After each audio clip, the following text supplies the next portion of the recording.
और चलिए बात कर लेते हैं, वादों की हकीकत की बात कर लेते हैं और बात छत्तीसगढ़ की भी कर लेते हैं, क्योंकि इस समय कहा जा सकता है जब हम वादों की बात करते हैं, छत्तीसगढ़ की बात करते हैं और खासतौर से बिहार चुनाव में भले ही प्रचार का शोर थम गया हो, लेकिन अभी भी ऐसे वायदे हैं जो देश के अलग अलग राज्यों में गलियों में गूंज रहे हैं। एनडीए के मुकाबले विपक्ष महागठबंधन की तरफ से कई बड़े वायदे किए गए हैं, लिहाजा सवाल इन वादों पर अभी भी है। इसीलिए डीडी यूपी के संवाददाता प्रतीक राय ने विपक्ष के वादों पर छत्तीसगढ़ के पूर्व मुख्यमंत्री कांग्रेस नेता भूपेश बघेल से ही बातचीत कर हकीकत जानने की कोशिश किया है उन्होंने। तो चलिए वादों की हकीकत क्या है देख लेते हैं।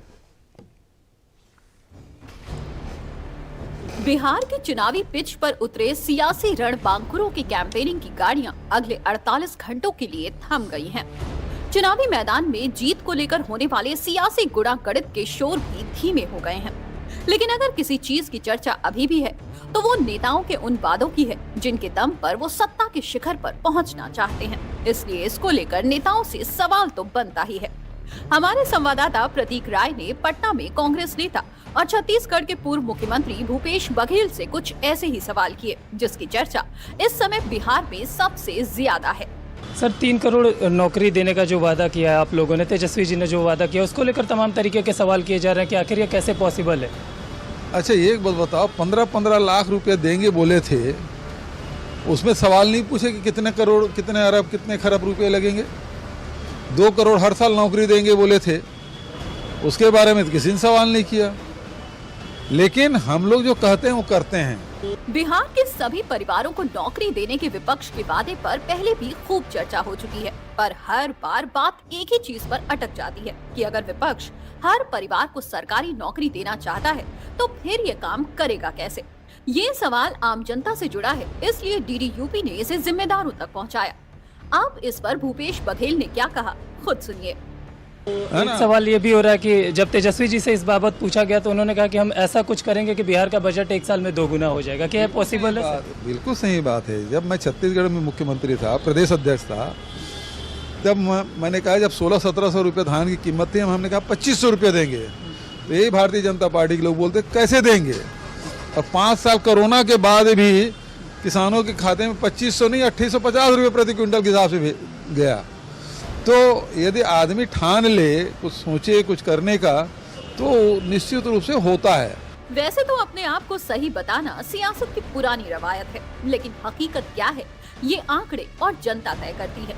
अब भले ही भूपेश बघेल इन योजनाओं को सही ठहरा रहे हों, लेकिन हकीकत ये है कि विपक्ष ने इसका कोई भी ब्लूप्रिंट पेश नहीं किया है। हालांकि विपक्ष ये दावा जरूर कर रहा है कि ये पूरा ही होगा।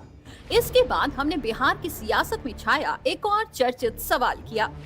एक सवाल हो रहा है कि गठबंधन में कांग्रेस को ठगा गया है, चूंकि उप मुख्यमंत्री के भी नाम का ऐलान हुआ था, उसमें कांग्रेस का नाम नहीं था और ये नाराजगी थी, इसी वजह से राहुल जी लेट आए यहाँ चुनाव प्रचार करने। ये तमाम तरीके के ऐसे सवाल किए जा रहे हैं। देखिए, ऐसा है कि प्रदेश स्तर पे आरजेडी भले बड़ी पार्टी हो, लेकिन राष्ट्रीय स्तर पे बोलो तो कांग्रेस पार्टी सबसे बड़ी पार्टी है ना।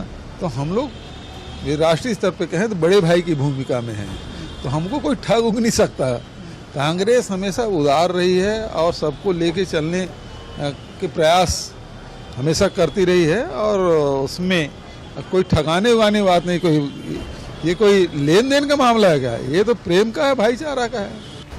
बिहार में इस बार विपक्ष के ऊपर जाति के नाम पर भेदभाव कर पद को बांटने का भी आरोप लगा है, क्योंकि एक तरफ सीटों के बंटवारे में रस्साकसी दिखी थी, तो उसके सीएम और डिप्टी सीएम के पद को लेकर भी सवाल उठे। मुसलमानों को लेकर जो बात होती है कि आप पूर्व वोटर माना जाता है आरजेडी का, कांग्रेस का, लेकिन जब भागीदारी की बात आई तो मुसलमान उसमें पीछे छूट गया।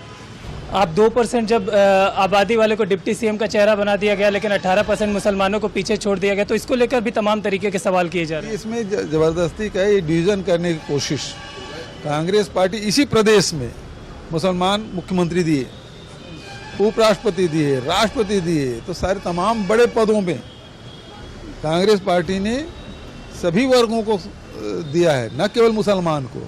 मनमोहन सिंह जी और ज्ञानी जैल सिंह बने कि नहीं बने, तो हम तो सबको साथ में लेकर चलते हैं। इसी कारण से राहुल गांधी कहते नफरत छोड़ो भारत जोड़ो। फिलहाल बिहार में चुनाव प्रचार थम चुका है और अब वोटिंग में एक ही दिन का वक्त बचा है। अब किस दल के वादों और इरादों पर जनता मुहर लगाएगी, ये 14 नवंबर की तारीख बताएगी। तो चलिए, ये तो बात थी